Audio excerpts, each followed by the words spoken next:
नमस्कार।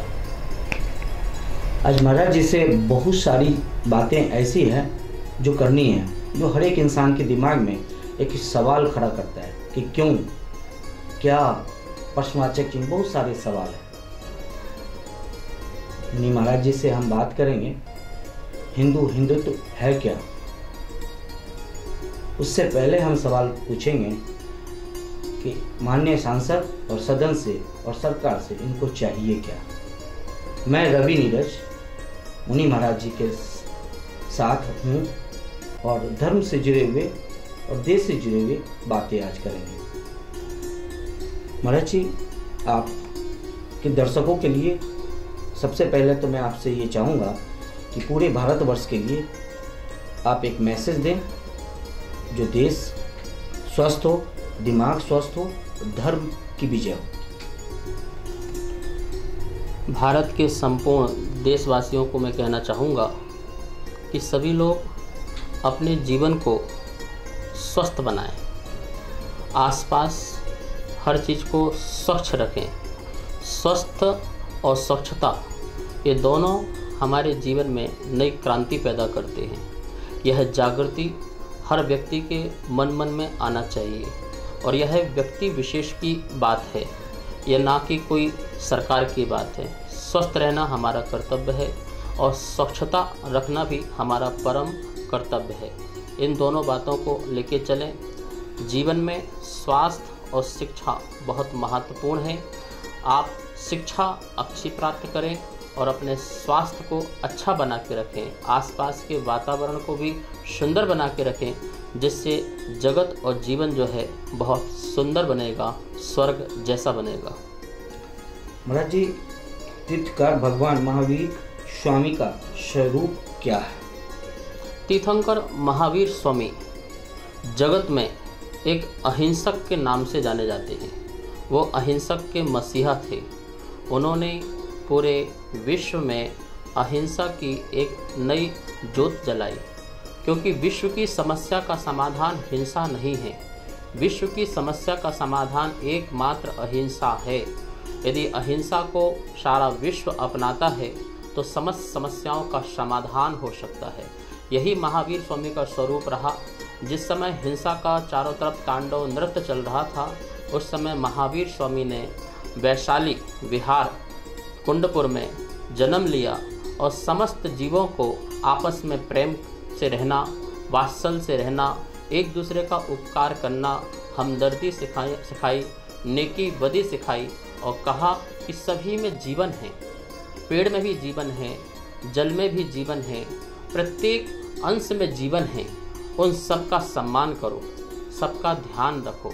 जैसा आप जीना चाहते हैं ऐसा प्रत्येक जीव भी जीना चाहता है, क्योंकि उनमें भी प्राण हैं। हम अपने प्राणों की रक्षा करना चाहते हैं तो हम अपने प्राणों की रक्षा के लिए किसी के प्राणों का हम नुकसान न पहुंचाएं। ऐसा भगवान महावीर स्वामी का स्वरूप रहा और यही स्वरूप जगत को यदि अपने जीवन में लाते हैं तो हमारा जीवन भी बहुत सुंदर बन सकता है। भगवान महावीर स्वामी एक अहिंसक थे और जगत जब तक अहिंसक नहीं बनेगा तब तक आतंकवाद समाप्त नहीं होगा, अराजकता समाप्त नहीं होगी, बेवनस्ता समाप्त नहीं होगी। मैं चाहूँगा, संपूर्ण देशवासियों से कहूँगा कि आप भगवान महावीर स्वामी को ना माने कोई बात नहीं, लेकिन महावीर स्वामी की जो बात है, अहिंसक बात है, उसे स्वीकार करें और अपने जीवन को सफल करें। महाराज जी, आपकी बातें, आपके इस धर्म को लेकर के धौलपुर राजस्थान के माननीय सांसद मनोज रजौरिया जी ने सदन में प्रश्न उठाए हैं, सवाल उठाए हैं कि स्वामी के 2050 निर्माण महोत्सव के लिए आवाज़ उठाई है। सरकार से क्या मांग रखा है आपने और इसकी ज़रूरत क्यों पड़ी? सवाल ये है। देखिए, हमारा भारत जो है वो संस्कृति, संस्कारों, सभ्यताओं को लेकर के चलता है और उसी संस्कृति, सभ्यता और संस्कारों का जिन्होंने शंखनाद किया, ऐसे भगवान महावीर स्वामी को 2550 वर्ष होने जा रहे हैं। उनको निर्वाण हुए, जिसको हम लोग मोक्ष भी बोलते हैं, जिन्होंने अपनी आत्मा को परमात्मा बनाया। ऐसे महावीर स्वामी का 2550 निर्माण उत्सव पूरे राष्ट्रीय स्तर पर मने, क्योंकि ये सरकार का दायित्व है। हम सरकार के साथ रहते हैं, हम प्रजा हैं, और प्रजा को जो राजा है वह पूरा ध्यान रखता है। सभी धर्मों को सम्मान देना एक राजा का कर्तव्य होता है। तो भारत सरकार का भी कर्तव्य है, चाहे वो बुद्ध हो, चाहे वो महावीर हो, चाहे वो कृष्ण हो, चाहे पैगंबर हो, चाहे गुरु नानक हो, कोई भी महापुरुष हो, उनको याद रखना, उनके आदर्शों को याद रखना और जगत को बताना, दुनिया को बताना कि उन्होंने क्या बताया, क्या दिया है हमको, हमारे जीवन को क्या दिया है, हमारे भारत के नव निर्माण में उनका क्या महत्वपूर्ण योगदान रहा। आपको पता ही है, भगवान महावीर स्वामी का जन्म स्थान वैशाली, जहाँ पर प्रथम गणतंत्र की स्थापना हुई थी, उसके प्रधानमंत्री भगवान महावीर स्वामी राज्यकाल में थे, और उनके पिता जो चेटक राजा जो उस समय के प्रथम राष्ट्रपति थे। तो गणतंत्र की स्थापना भगवान महावीर स्वामी ने की, जिसको सारा विश्व कहता है कि हमें गणतंत्र चाहिए, हमें स्वतंत्र राष्ट्र चाहिए, और ये भारत की स्थापना में भगवान महावीर स्वामी का योगदान रहा। तो ऐसे भगवान महावीर स्वामी का निर्माण उत्सव बड़े राष्ट्रीय स्तर पर मने। तो मैं सरकार से यही कहना चाहता हूँ, आपका कर्तव्य है, हमें तो बोलना भी नहीं चाहिए, और आपको स्वयं कहना चाहिए था कि इसको हम पूरे भारतवर्ष में 2023 से 2024 तक राष्ट्रीय स्तर में मनाएंगे। जन जन तक, मन मन तक, लोगों तक अहिंसा, सत्य और अध्यात्म पहुँचे, जिससे लोगों को बड़ा आनंद आए, जीवन उनका बहुत अच्छा बने। स्वास्थ्य और शिक्षा के माध्यम से भी हम प्रचार प्रसार कर सकते हैं। लोगों गांव-गांव में लोगों के लिए हम स्वास्थ्य और शिक्षा के लिए जागृत करें भगवान महावीर स्वामी के नाम से। तो हम बहुत कुछ चाहते हैं, भगवान महावीर स्वामी के नाम से बहुत अच्छे काम हों। उन यूनिवर्सिटी बने तीर्थंकर महावीर स्वामी के नाम से। भगवान महावीर स्वामी ने जो कहा है उसका शोध संस्थान बने, और अस्पताल बने, 2550 बेड का अस्पताल बने उनके नाम से टिकट जारी हो, 2550 रुपये का सिक्का जारी हो, और अनेक प्रकार के जन साधारण लोगों के लिए, विश्व कल्याण के लिए अनेक प्रकार के कार्यक्रम प्रोग्राम किए जाएं। हमारी ये भावना है। हम सरकार से बिल्कुल चाहेंगे, हमारे कल्चर मिनिस्ट्री, हमारे प्रधानमंत्री अमित शाह आदि सभी लोगों से, चाहे पक्ष के हों चाहे विपक्ष के हों, क्योंकि महावीर स्वामी ना पक्ष के थे ना विपक्ष के थे, सभी लोगों के थे। इसलिए सभी लोग इस कार्य में आगे बढ़ें, और संसद में और भी आवाज़ उठना चाहिए, और सब मिलकर के समाज और सरकार अपना दायित्व निभाए। हम यह भावना भाते हैं।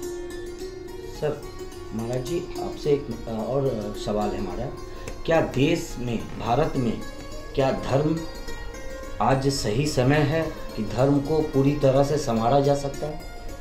बिल्कुल, आज तो बहुत अच्छा समय है। पहला तो राजाश्रय धर्म होता था, जिस राजा को अच्छा धर्म लगा उसी को ही वो आगे बढ़ाते थे, बाकी सब धर्मों को वो नष्ट कर देते थे, सभी धर्मों को वो क्षति पहुंचाते थे, विध्वंस कर देते थे। उनको अच्छा जो धर्म लगा उसी धर्म को ही वो आगे बढ़ाते थे। लेकिन आज ऐसा नहीं है। आज हर व्यक्ति अपना धर्म स्वतंत्र रूप से कर सकता है। हमारा भारत इतना अच्छा स्थान है जहाँ पर हिंदू हो, मुस्लिम हो, सिख हो, ईसाई हो, फारसी हो, कोई भी हो, अपना धर्म स्वतंत्र रूप से पालन कर सकता है। कहीं किसी को परतंत्रता नहीं है। अन्य देश में जाओ तो यहाँ रुकावट है, आप ये नहीं कर सकते, आप ये धर्म नहीं कर सकते, आप यहाँ मंदिर नहीं बना सकते, आप यहाँ प्रार्थना नहीं कर सकते हो, रुकावटें हैं। लेकिन ये यहाँ पर संस्कृति का शंखनाद है। यहाँ महापुरुषों ने कहा सभी का सम्मान करना सीखो। तो हमारी सरकार भी, वर्तमान की सरकार भी सभी धर्मों का सम्मान करती है। मैंने आज तक देखा किसी धर्म का अपमान किया हो, ऐसा नहीं है। तो वर्तमान की सरकार भी बहुत सम्मान कर रही है, और किसी को धर्म करने में किसी को कोई बाधा नहीं पहुंचा रही है। स्वतंत्र रूप से, निरपेक्ष रूप से धर्म का पालन हो रहा है, और हमें बड़ी खुशी इस बात की। राजनीति में दो शब्द ऐसे लिए जा रहे हैं जिसका कोई मतलब नहीं था। भारत हिंदू राष्ट्र है, हाँ, सभी धर्म के लोग यहाँ रहते हैं, सभी को आज़ादी। लेकिन पिछले 6-7 सालों से हिंदू और हिंदुत्व मतलब डिफाइन किया जा रहा है, पॉलिटिकल डिफाइन हो रहा है। एक नए हिंदुत्व, हिंदू अलग अलग हिंदू को डिफाइन किया जा रहा है, इसको आप कैसे देखते हैं? मैं इस चैनल के माध्यम से सारे देशवासियों को एक बात बताना चाह रहा हूँ। पहले तो ना हम जैन हैं, ना हम अजैन हैं, ना हम हिंदू हैं, ना मुस्लिम हैं, ना सिख हैं, ना ईसाई। मैं भारत हूँ, ये बात आपके मन में ध्यान में आना चाहिए। सभी व्यक्ति को एक ही स्वर में बोलना चाहिए, मैं भारत हूँ। देखिए, सभी देशों के एक ही नाम है। हमारे भारत के बहुत सारे नाम क्यों लिया जाता है? क्या आवश्यकता है? इसको कभी इंडिया बोला जाता है, कभी इसको हिंदुस्तान बोला जाता है, कभी कुछ बोला जाता है। सब देशों के नाम एक है। अमेरिका का एक ही नाम है, जापान का एक ही नाम है, चीन का एक ही नाम है, हर देश का एक नाम है। दो नाम नहीं मिलेंगे। पर हमारे इस भारत के दो नाम क्यों? संविधान में भारत और इंडिया क्यों? इंडिया शब्द को निकालना चाहिए, कभी इंडिया नहीं बोलना चाहिए। मैं भारत हूँ, भारत ही बोलना चाहिए। भारत हमारी संस्कृति है। ऋषभदेव के पुत्र, हमारे प्रथम तीर्थंकर ऋषभदेव के पुत्र जिनका नाम भरत था, उनके भरत के नाम से भारत पड़ा है। ध्यान रखना, शकुंतला के पुत्र के भरत के नाम से भारत नाम नहीं पड़ा है। पूरा संस्कृति उठाइए, पुरातत्व उठाइए, इतिहास उठाइए, पौराणिक ग्रंथ उठाइए, हिंदू के पुराण ग्रंथ भी उठाइए, सभी ग्रंथों को उठाइए और उसमें मनन मंथन कीजिए। इस भारत का सबसे प्राचीन शिलालेख सम्राट खारवेल का, उड़ीसा का, जहाँ पर शिलालेख में लिखा है भरतवर्ष, प्राकृत भाषा में लिखा हुआ है। ब्राह्मी लिपि है और भाषा उसकी प्राकृत है। तो दोनों लिपि और भाषा दोनों अत्यंत प्राचीन है इस भारत की, और उस भाषा में भरतवर्ष लिखा हुआ है। तो इसका नाम भारतवर्ष है। भारतवर्ष हमें बताता है हमारी क्या संस्कृति, क्या हमारा इतिहास है। तो इसका नाम पहली बात तो एक होना चाहिए। ये सारे देशवासियों में एक अभियान चलना चाहिए, इंडिया शब्द नहीं होना चाहिए। अब बात आई हिंदुस्तान की, हिंदू राष्ट्र की। देखिए, हिंदू राष्ट्र, हिंदुस्तान कहाँ से शब्द आया है, इसके बारे में भी हमें जो है पता करना चाहिए और अच्छी तरह से इसके बारे में मंथन करना चाहिए कि हिंदू शब्द कहाँ से आया है। ध्यान रखना महानुभाव, हिंदू नाम का कोई धर्म नहीं है। आप वेद उठा लीजिए, आप पुराण उठा लीजिए, वायु पुराण उठाओ, अग्नि पुराण उठाओ, सारे रामायण उठाओ, सारे महाभारत उठाओ, भागवत उठाओ, गीता उठाओ, कोई सा भी ग्रंथ उठाओ, जैन का, अजैन का, हिंदू का, मुस्लिम का, किसी का भी उठाओ, कहीं भी हिंदू नाम का शब्द आपको धार्मिक रूप से नहीं मिलेगा, क्योंकि हिंदू नाम का कोई धर्म नहीं है। तो कहाँ से आया हिंदू शब्द? ये सिंधु से आया। कहाँ से आया? सिंधु। हम सिंधुस्तान, मतलब सिंधु के पास रहने वाले, सिंधु एक नदी है, सिंधु एक देश है, उस देश में हम रहने वाले, तो उस रहने वाले के स्थान का नाम हो गया सिंधुस्तान। ठीक है ना, सिंधुस्तान। चूँकि वहाँ के लोग सा का उच्चारण हा करते हैं। अभी भी आप जाएंगे तो वहाँ के लोग हा का उच्चारण कर नहीं पाते। अभी आप राजस्थान में जाइए, मारवाड़ी लोग जो है वो सा का उच्चारण हा ही करते हैं। आप बोलेंगे वहाँ जाके साबुन ले आओ, बोलेंगे हाबुन ले आओ, वो हाबुन बोलेंगे, साबुन नहीं बोल पाएंगे। तो वो सा का हा हो जाने से वो सिंधु का हिंदू हुआ। तो हम वो हिंदू हैं। तो हिंदू, यदि हम बोले कि हम हिंदू हैं, तो हिंदू कोई जाति नहीं है। हिंदू एक स्थान, हिंदू एक स्थान है, एक देश का नाम है। ठीक है ना। तो हम क्या कर सकते हैं, मुसलमान भी हिंदू हो गया, ईसाई भी हिंदू हो गया, फिर यहाँ पर रहने वाला बुद्ध भी हिंदू हो गया, यहाँ रहने में जैन भी हिंदू हो गया, और यहाँ के जो वैष्णव हैं वो भी हिंदू हो गए, आ रहे हैं वो भी हिंदू हो गए। मतलब जो इस हिंदुस्तान में रहने वाला वो सारा हिंदू हो गया, तो वो हिंदू राष्ट्र हो गया। लेकिन मैं ये कहना चाह रहा हूँ कि यदि कोई व्यक्ति कहे मैं हिंदू हूँ पर हिंदुत्व नहीं हूँ, तो ये तो पागल जैसी बात हो गई। अरे हिंदू हो तो हिंदुत्व मतलब हिंदूपना, हिंदूपना मतलब अपना भारतपना, देशपना। हम देशमय हैं, हमारा ये भारत की जो संस्कृति हम उसमय हैं। तो आप प्रत्यय को जानते नहीं हैं, संस्कृत पढ़ो। हिंदू और हिंदुत्व में तो आप प्रत्यय किस लगता है? पना अर्थ में, जैसे बालक, बालकत्व, बालकपना, वृद्धत्वपना, ठीक है ना, शिशुत्व, शिशुपना। ऐसे हिंदू में हिंदुत्व, हिंदूपना। हमारे अंदर हिंदूपना होना चाहिए। सारे यहाँ चाहे मुस्लिम हो, चाहे सिख हो, चाहे ईसाई हो, चाहे जैन हो, सबके अंदर हिंदुत्वपना। मतलब हम हिंदुस्तान में रहने वाले लोग हैं, इसलिए हमारे अंदर हिंदुत्वपना है। तो मैं गर्व से कह सकता हूँ मैं हिंदू भी हूँ, मैं हिंदुत्व भी हूँ, मेरे हिंदुत्ववादी भी हूँ। इस बात को ध्यान रखना चाहिए। शब्दों का अर्थ समझें। ऐसा नहीं कि माइक लिया कुछ भी बोल दिया, कुछ भी बक दिया। उसको अच्छी तरह से अपने जीवन में अपनाना चाहिए और स्टडी करके आना चाहिए, फिर बोलना चाहिए। तो भारत, हम सब लोग एक ही बात, एक ही अभियान लेके चले। मैं भारत हूँ, मैं भारत का बेटा हूँ, मैं भारत का नागरिक हूँ, मैं भारत का आदमी हूँ, जहाँ पर महापुरुषों ने जन्म लिया, ना इंडिया बोलो ना कोई हिंदुस्तान बोलो, सिर्फ एक ही शब्द बोलो, मैं भारत हूँ। महाराज जी ने हिंदू क्या है, धर्म, हिंदुत्व की परिभाषा, लगभग ओवरऑल जितनी बातें हैं उसको स्पष्ट शब्दों में हिंदुत्व शब्द कहाँ से आया उसको भी इन्होंने बताया। महाराज जी एक लास्ट इसी में मैं जोड़ना चाहूँगा, राजनीतिक भाषा को हिंदुत्व एक शब्द प्रयोग किया जा रहा है बड़े पार्टी के द्वारा, क्या मैसेज देना चाह रहे हैं? हिंदुत्व ये शब्द को आप एक बार समझ पाए हैं, ये राजनेता जो प्रयोग कर रहे हैं? मैंने आपसे कहा ना कि भाषा का ज्ञान नहीं होने के कारण लोग कुछ ही बोल देते हैं।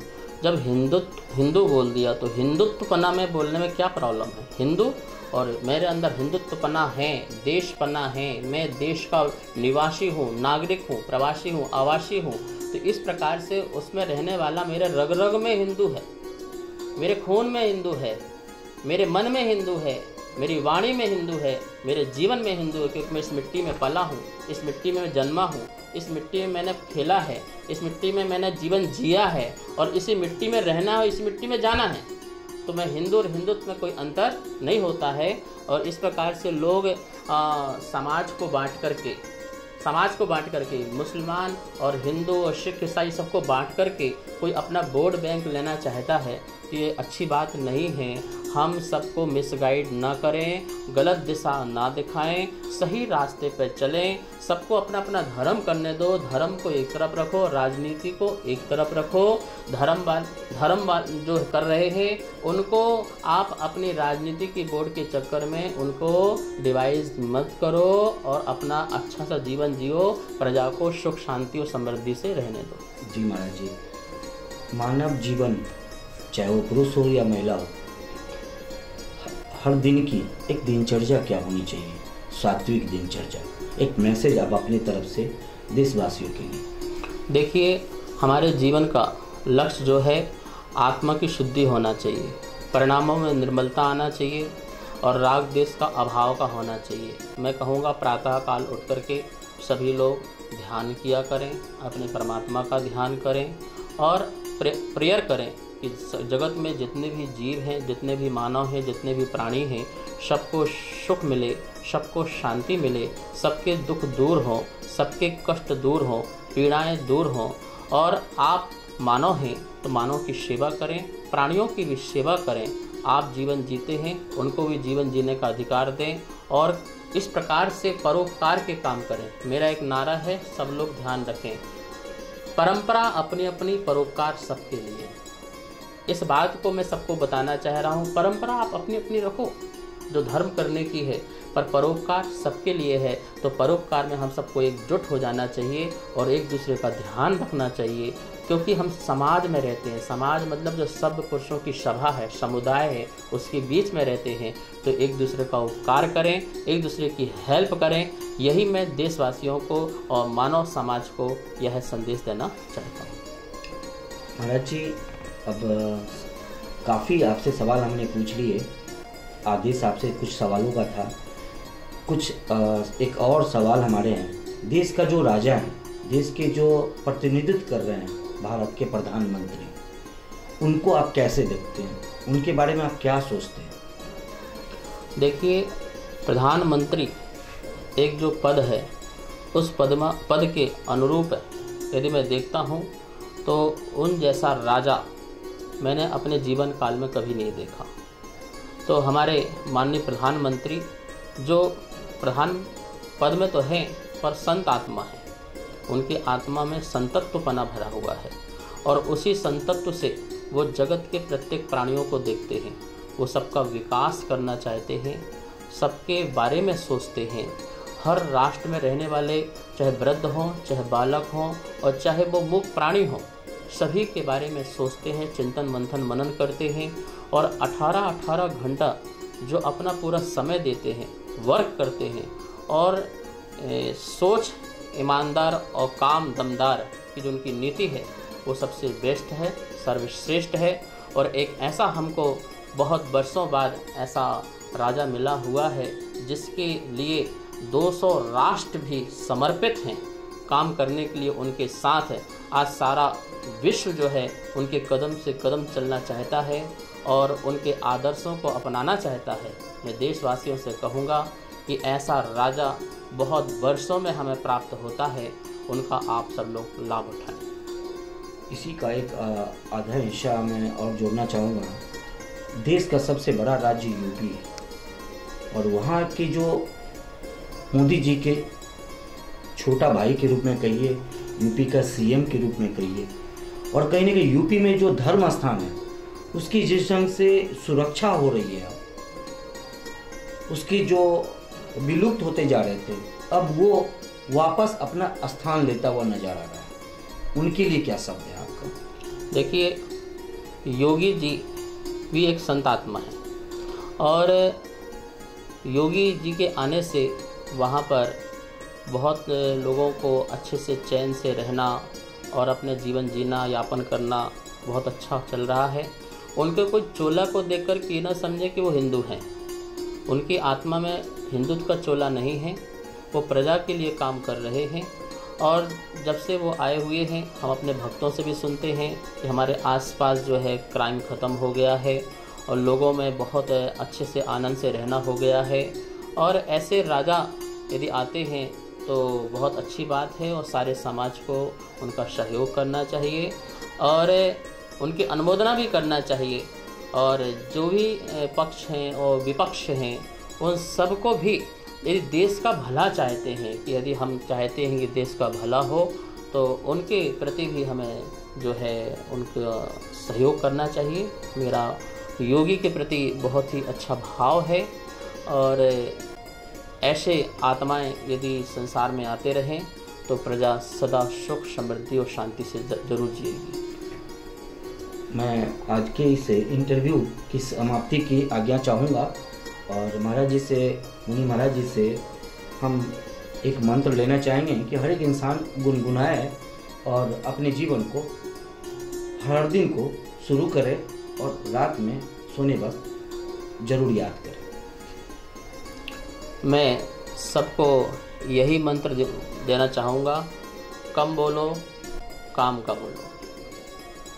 अधिक बोलोगे तो लड़ाई है, झगड़े हैं, बेवनस्ता हैं। आप कम बोलिए, काम का बोलिए। कम खाइए, कूड़ा मत खाइए। हम अपने जीवन को अच्छा रखें, यही मेरा आप सबको आशीर्वाद है। आप सुन रहे थे परंपराचार्य प्रज्ञा सागर महाराज जी को और सौभाग्य मिला और हमारे धौलपुर राजस्थान मनोज रजौरिया जी के सहयोग के माध्यम से और महाराज जी को हाँ, मैं मनोज रजौरिया जी को आज बहुत मंगल आशीर्वाद देना चाह रहा हूँ और धन्यवाद भी, जिन्होंने इस प्रकार से जैन समाज की आवाज़ को संसद में उठाया और अपना एक महावीर स्वामी के प्रति सच्ची श्रद्धांजलि उन्होंने अर्पित की।